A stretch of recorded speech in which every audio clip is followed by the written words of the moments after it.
Commander Maya Chen rubbed her tired eyes as she stared at the holographic display floating above the command table. The blue light cast eerie shadows across the dimly lit Strategic Operations Center buried deep beneath the Rocky Mountains. 3 days without proper sleep was taking its toll, but the strange signals from the Cygnus sector demanded her full attention. "Still nothing conclusive, Commander?" asked Lieutenant James Harris, sliding a steaming cup of coffee across the table. Maya accepted it gratefully. "Nothing. But these aren't random space emissions. There's a pattern." She manipulated the display with practiced gestures, expanding a portion of the waveform. "See these repeating sequences? They're too regular, too precise." "First contact," James whispered, voice betraying a mixture of excitement and apprehension. "Maybe," Maya replied, though her instincts screamed otherwise. Humanity had expanded throughout the solar system over the past 50 years, establishing colonies on Mars, mining operations on the asteroid belt, research stations on the moons of Jupiter and Saturn, and even the distant Neptune station. Yet despite all their advancement, they had found no evidence of intelligent extraterrestrial life. Until now. Admiral Victor Guzman entered the command center, his weathered face grave. At 63, he had served as the head of the Earth Defense Coalition for nearly a decade. "Tell me something good, Chen." "The signals are growing stronger, sir. Whatever's generating them is approaching our system." She pulled up another display showing the trajectory. "We've established communication protocols, but so far, no response to our transmissions." Guzman frowned. "Keep trying. I want every outpost on high alert. If this is first contact, we follow the Harmony protocols. If it's not..." He left the thought unfinished. 48 hours later, they had their answer. The alarm klaxons blared throughout the command center as Maya rushed to her station. The main screen displayed Neptune Station, or rather, what remained of it. The research facility that had housed over 300 scientists and engineers was now a cloud of debris orbiting the blue planet. "What happened?" Maya demanded, heart pounding against her ribs. "Unknown vessels appeared without warning," the communications officer reported, voice shaking. "They opened fire immediately. No demands, no communication attempts. The station didn't stand a chance." "Show me the attackers." The screen shifted to display the sensor readings captured before Neptune Station's destruction. 3 massive vessels, each nearly 2 kilometers in length, with angular, almost crystalline structures protruding from their obsidian hulls. "They're still there," James reported, holding position near Neptune. Admiral Guzman entered, his face ashen. "I've briefed the Security Council. As of now, Earth is at war." He turned to Maya. "Commander Chen, effective immediately, you're promoted to colonel and given command of our response force. You have all available resources at your disposal." Maya felt the weight of responsibility settle on her shoulders like a physical burden. "What about the Harmony protocols, sir?" "They murdered 300 civilians without provocation. Harmony is off the table." Guzman's voice was cold. "Assemble your team and prepare a strategic response. We need to know what we're facing." Within hours, Maya had gathered the brightest minds in the coalition. Dr. Sarah Lin, the foremost expert in xenobiology and theoretical alien psychology, Captain Thomas Reyes, tactical genius and commander of the EDC's most advanced battleship, the Indomitable, and Dr. Elijah Frost, eccentric physicist whose work on quantum field technology had revolutionized space travel. "The vessels are unlike anything we've encountered," Maya explained, displaying the data they'd gathered. "Their hulls appear to absorb energy rather than deflect it. Standard weapons may be ineffective." "They're moving," James interrupted, rushing into the meeting room. "They've adjusted course and are heading toward Saturn's moon Titan. The research colony there has over 5,000 people." Maya made her decision instantly. "Captain Reyes, prepare the Indomitable and its battle group for immediate departure. Dr. Frost, I need solutions for penetrating those hulls."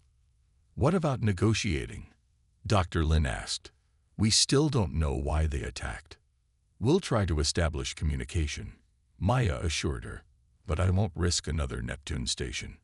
The journey to Saturn took 3 days, even with the latest jump drives. 3 days during which Maya barely slept, coordinating Earth's defenses while preparing for the coming confrontation. The alien vessels, now identified as 7 ships in total, had established orbit around Titan, but hadn't yet attacked. They're scanning the colony, James reported as the Indomitable and its battle group of 15 warships approach. Intense energy readings, but no weapons fire yet. Maya opened a channel. This is Colonel Maya Chen of the Earth Defense Coalition. You have entered human territory and destroyed a peaceful research station. Stand down your weapons and withdraw, or we will respond with force. Silence filled the command deck as they waited. Then, a response came, not in words, but in a series of visual images that appeared on their screens. Worlds burning, civilizations in ruins, and strange, crystalline structures growing from the devastation. They're showing us their conquests, Dr. Lin whispered, horror evident in her voice. The alien vessels began moving toward the battle group, weapons systems powering up. All ships, evasive maneuvers, Maya ordered. Target their propulsion systems only. Let's see if we can disable them without destruction. The battle that followed would later be known as the First Engagement. The alien weapons, energy beams that seemed to distort space itself around them, tore through 2 human vessels in seconds. The Coalition's missiles and energy weapons splashed harmlessly against the aliens' absorbing hulls. This isn't working, Captain Rice shouted over the comm as the Indomitable shuddered from a near miss. Their hull technology is too advanced. In the ship's laboratory, Dr. Frost worked frantically, analyzing readings from the alien vessels. Colonel, he called through the comm. Their hulls absorb energy at specific frequencies. If we can modulate our weapons to rapidly cycle through frequencies, we might find gaps in their defenses. Maya made the call. All ships implement Dr. Frost's modifications. Target engines and weapon systems only. The battle shifted. As the human weapons cycled through frequencies, they occasionally found moments when the alien hulls couldn't adapt quickly enough. One of the enemy vessels lost propulsion, drifting helplessly. Another suffered weapon system failures. It's working, James exclaimed. Then disaster struck. One of the alien ships, larger than the others, released dozens of smaller craft that swarmed toward Titan colony. They're going after civilians, Maya realized with horror. Captain Rice, take half the fleet and intercept those landing craft. We'll hold the main vessels here. For hours, the battle raged across Titan's orbit. The human forces, though outmatched technologically, fought with desperate courage. The Indomitable suffered critical damage but continued fighting. Maya's quick thinking and adaptive strategy kept the alien forces off balance. When it was over, 3 alien vessels were disabled, 2 retreating and 2 destroyed. The human fleet had lost 7 ships, with the others damaged to varying degrees. But Titan colony stood intact, its people saved. We've captured one of their landing craft intact, Captain Rice reported, his face bloodied but triumphant on the view screen. And Dr. Frost's team has managed to penetrate their communication system. For the first time, Maya learned the name of their enemy, the Varaxian Empire, a species that consumed worlds for resources and considered all other life forms irrelevant. 2 weeks after the Battle of Titan, as Earth celebrated its first victory, Maya stood again in the Strategic Operations Center, presenting her findings to the Security Council. The Varaxians are part of a galactic conflict that has been raging for centuries, she explained. They expand by consuming planets, converting them to their crystalline technology. But they're not the only power out there. She displayed new sensor readings showing another fleet approaching from the direction of Alpha Centauri. These vessels are different in design and energy signature. They've been observing the battle from a distance. Another threat? Admiral Guzman asked grimly. Unknown, but they've been transmitting signals toward Earth. Dr. Frost finally decoded them this morning. Maya took a deep breath. They're calling themselves the Selenary Compact, and they're requesting an alliance against the Voraxians. Can we trust them? Someone asked. Maya looked at the star chart showing humanity's vulnerable position between two vastly more advanced civilizations. We don't know, but what we do know is that humanity is now part of a war that spans galaxies, and somehow our solar system has become a critical battlefield. The room fell silent as the implications sank in. Earth, once isolated in the cosmos, now stood at the crossroads of an interstellar conflict, and Maya Chen, who had never sought the role, found herself as humanity's defender against forces beyond comprehension. As the meeting concluded, Dr. Frost approached her with excitement barely contained. "Colonel, the technology we salvaged from the Voraxian craft, it's revolutionary. We've begun adapting it to our own systems. The adaptive shielding alone could change everything." "How quickly can we implement it?" Maya asked. "Weeks, not months. And there's more." Frost lowered his voice. The Selenary transmission included technical data. They're offering technological exchange as part of the alliance. Maya nodded slowly, mind racing with possibilities and dangers. "Keep working. Earth needs every advantage we can get." As she looked out at the stars through the observation dome, Maya couldn't shake the feeling that the Battle of Titan was just the opening skirmish. The real war, the war that would determine humanity's very survival, was just beginning. And somewhere out there, both the Voraxians and the mysterious Selenary were watching, waiting to see what humanity would do next. The Grand Chamber of the United Earth Government echoed with angry voices as representatives from Earth's nations and colony worlds argued over the proper response to the alien threats. 6 months had passed since the Battle of Titan, and humanity stood divided. Colonel Maya Chen watched from her position near Admiral Guzman, saying nothing as the politicians fought. She had spent those 6 months building Earth's defenses, implementing the adaptive shield technology reverse-engineered from captured Voraxian vessels, and cautiously engaging with Selenary diplomatic overtures. "The Selenary offer protection," argued Representative Zhao from the East Asian Coalition. "Their technology is centuries beyond ours. We should accept their alliance immediately and become their puppets," countered Governor Okafor of the Mars colonies. "They conveniently appeared just after the Voraxians attacked. What if they orchestrated this entire situation?" Admiral Guzman finally stood, silencing the room with his commanding presence. The Selenary claimed to be fighting the Voraxian Empire across multiple star systems. They say Earth has strategic value in this conflict, but their ambassador refuses to explain exactly what that value is.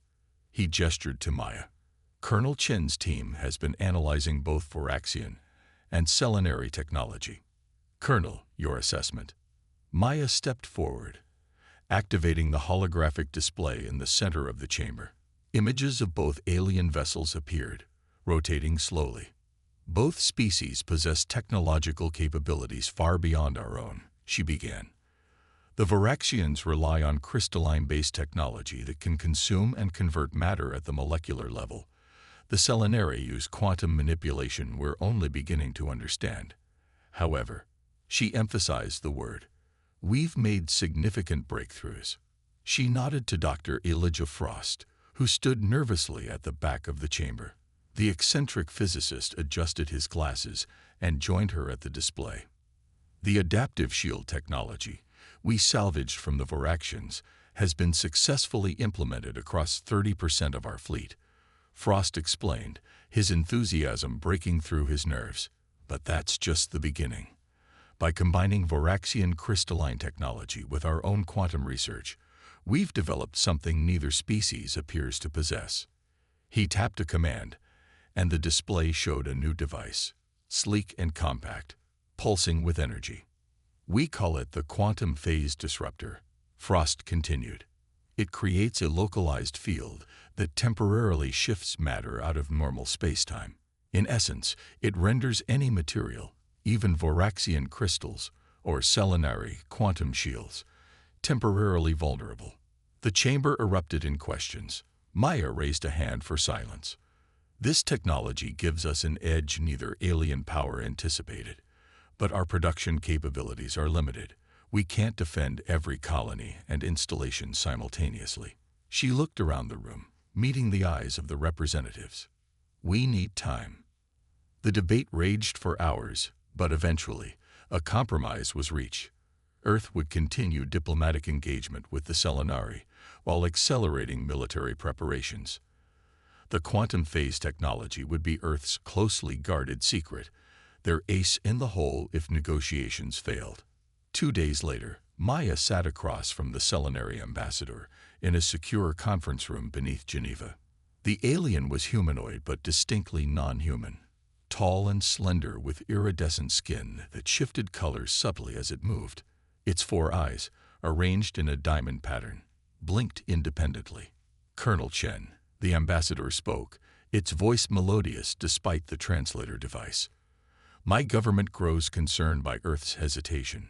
The Voraxian fleet we engaged near your Neptune has received reinforcements. They will attack again soon. We appreciate your concern, Ambassador Thelnar, Maya replied carefully. But your government still hasn't explained why Earth is suddenly so important to both powers. The ambassador's skin shifted to a deep blue. It is not Earth itself, but its position. Your solar system sits at a crucial navigational node between spiral arms of the galaxy. Whoever controls this region controls movement between 12 major star clusters. A strategic choke point, Maya translated into military terms. Precisely. But there is more. The ambassador hesitated. Your species has developed in isolation, yet your technological progression is remarkable. The way you adapted Voraxian technology after a single engagement surprised even us. The Voraxians fear your potential. They prefer to eradicate emerging species before they become threats. And the Selenari. We see potential allies. The ambassador's skin lightened, which is why I am authorized to offer you this. A small crystalline device appeared on the table between them. Maya recognized Selenari quantum technology. This contains the schematics for our primary defense systems and faster-than-light drive technology. A gesture of good faith. Maya nodded, keeping her expression neutral despite her excitement. I'll convey your offer to my government. Later in Dr. Frost's laboratory, they examined the Selenari device. It's not just technical schematics, Frost said, his face illuminated by the holographic display. There's astronomical data here too. Comprehensive maps of Voraxian fleet movements. He pointed to one section. According to this, they're amassing a major force near Alpha Centauri. If these readings are accurate, it's 3 times larger than what we faced at Titan. Maya studied the data, troubled. Why would they give us this? Maybe they really do want an alliance, James suggested, now serving as Maya's executive officer with a promotion to commander. Dr. Sarah Lynn shook her head. Or they want us to commit our forces to Alpha Centauri for some reason. That night, unable to sleep, Maya returned to the lab and conducted her own analysis of the Selenari data. Something about the ambassador's explanation bothered her. If Earth was merely a strategic choke point, why had both alien powers committed such significant resources? She cross-referenced the Selenari star charts with Earth's astronomical data and discovered something the ambassador hadn't mentioned. The solar system contained unusual concentrations of a rare element that both alien civilizations used in their advanced technology. The same element Dr. Frost had incorporated into the quantum phase disruptor. They're not just fighting over a strategic position, she realized. They're fighting over resources. The next morning, she presented her findings to Admiral Guzman. Sir, I believe both alien powers have been less than forthcoming about their intentions. The Selenari want us to commit our forces to Alpha Centauri, leaving Earth vulnerable. I think they're planning to seize our resources while we're distracted. Guzman's expression darkened. What do you recommend? A trap, sir, but not for us. For them. 2 weeks later, the Earth Defense Fleet jumped into the Alpha Centauri system. 30 ships, including the newly repaired Indomitable, now commanded by Maya herself. The force represented roughly half of Earth's military strength, exactly as the Selenari had hoped. The Varaxian fleet was waiting, just as the intelligence had indicated. 60 massive warships, their crystalline weapons glowing with malevolent energy. All ships, combat formation Delta, Maya ordered from the Indomitable's bridge. Activate adaptive shields and prepare quantum phase disruptors. The battle commenced with a blinding exchange of energy weapons. The Varaxian beams slammed against the human ship shields, searching for weaknesses.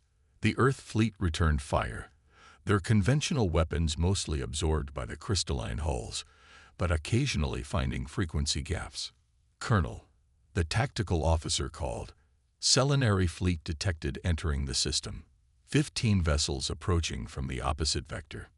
Maya allowed herself a tight smile. Right on schedule. Implement Operation Trojan. Across the Earth fleet, ships began transmitting on frequencies the Selenari couldn't detect. Signals directed at carefully planted devices in the Varaxian formations.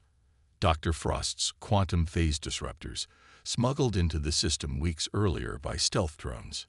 Disruptors activating in 3, 2, 1. Throughout the Varaxian fleet, the devices simultaneously activated. Spheres of distorted space-time enveloped key Varaxian vessels, their crystalline technology temporarily phased out of normal space. Their weapons went dead. Their engines failed. All ships, concentrate fire on the affected vessels, Maya ordered. The Earth fleet struck with everything they had. Without their defensive capabilities, the Varaxian ships crumbled under the assault. The Selenari are engaging the Varaxians as well, reported the tactical officer, surprised. Of course they are, Maya replied grimly. They still think we're allies. The battle raged for hours. The Varaxian fleet, caught between two forces and crippled by the phase disruptors, began to crumble. As their formation broke, Maya gave the final order. Transmit the evidence to the Selenari flagship. Then activate phase disruptors, Series 2. Across the battlefield, a second wave of hidden devices activated, this time among the Selenari ships. Their quantum drives stuttered and failed as they too were caught in the phase disruption. On the main screen, the Selenari ambassador's face appeared, skin shifting to angry crimson. What is the meaning of this treachery, Colonel Chen? I was about to ask you the same question, Ambassador. Maya transmitted the data she had uncovered. You never mentioned that Earth contains the galaxy's largest deposit of crystalline novium, the element both your civilizations use for your advanced technology. You weren't offering alliance. You were planning to seize our resources while we fought the Varaxians. The ambassador's colors darkened further. You cannot hope to stand against either of our civilizations, let alone both. Actually, we can. Maya gestured, and the tactical display zoomed out to reveal hundreds of small signatures surrounding the battlefield. Earth's full drone fleet, each equipped with a quantum phase disruptor. We've been learning from both of you. Adapting. Improving. It's what humans do best. She opened a channel to both alien fleets. This is Colonel Maya Chen of the Earth Defense Coalition. Both your forces are currently vulnerable to our weapons. We have no desire to destroy you, but we will defend our system. Here are our terms. The solar system and its resources remain under human control. Both Varaxian and Selenari forces will withdraw beyond the Oort cloud. In exchange, we will establish fair trade agreements for the resources you seek. Silence filled the communications channel. Then, reluctantly, both the Varaxian commander and Selenari ambassador agreed to Maya's terms. 3 months later, Maya stood in the observation dome of the newly constructed Earth Defense Headquarters on Luna, watching the first diplomatic exchange between all three species. The war that had threatened to annihilate humanity had instead elevated them to equal standing with galactic powers. Admiral Guzman joined her at the window. The Security Council has approved the formation of the Interstellar Defense Force. They want you to command it, Admiral Chen. Maya raised an eyebrow at the promotion. I'm not a politician, sir. No, you're something better. A protector. Someone who sees 3 moves ahead. He handed her the formal orders. The quantum phase technology has given us parity with powers far older than our civilization. But it won't be long before they develop countermeasures. By then, we'll have something new, Maya replied confidently. Dr. Frost's team is already working on the next generation of defenses. The Selenari and Viraxians have existed for millennia, but they've grown complacent. Humans adapt faster than any species they've encountered. Guzman nodded thoughtfully. The Selenari ambassador said something interesting yesterday. He said they've been watching Earth for centuries, monitoring our development. Both species were waiting for us to reach a certain technological threshold before making contact. Why? He wouldn't say exactly, but he implied that there's something about human cognition, our particular blend of creativity, adaptability, and determination, that neither of their species possesses. They can build on existing technologies, but struggle to innovate truly new approaches. Maya considered this as she watched Earth rise over the lunar horizon. Perhaps that explained why both alien powers had alternated between trying to destroy humanity and trying to control them. Not just for resources or strategic positions, but because humans represented something unique in the galaxy. A species that could look at the same problem from completely different angles and find solutions no one else had considered. Whatever's coming next, she said finally, Earth will be ready. As if in answer, her communication device signaled an incoming message from deep space monitoring. New signals from beyond the regions controlled by either the Viraxians or Selenari.